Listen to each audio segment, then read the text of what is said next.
We're in the business of helping our clients get results. And one of the things that we know for certain is that coaching is a really important element to sustain success.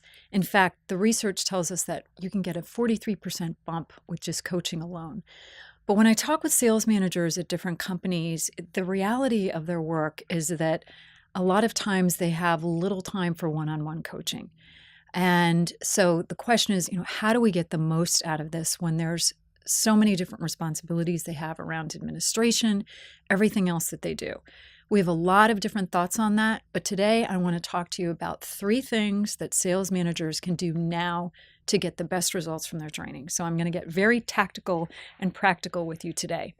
The first thing to do is when you have a training program scheduled, set the expectation right away that you are going to meet with your salesperson between 1 to 2 weeks after the actual session, and you're going to talk with them about 3 things. First, what did you find most useful out of this training and development?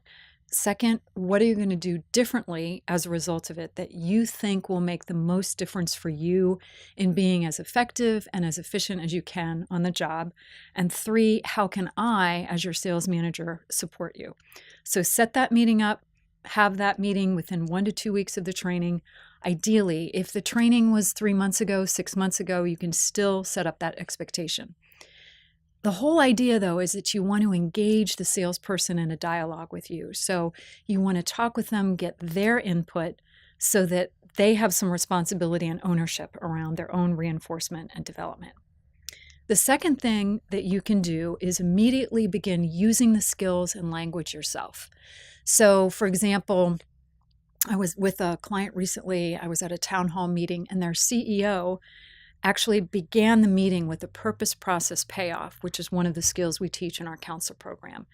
What kind of message do you think that sends to the entire organization about how important that particular skill is?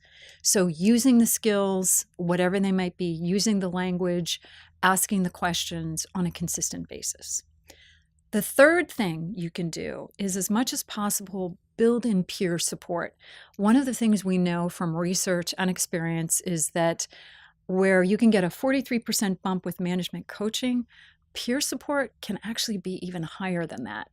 And if you think about salespeople and how they tend to be competitive, building in a little bit of friendly competition in your team meetings is a good thing.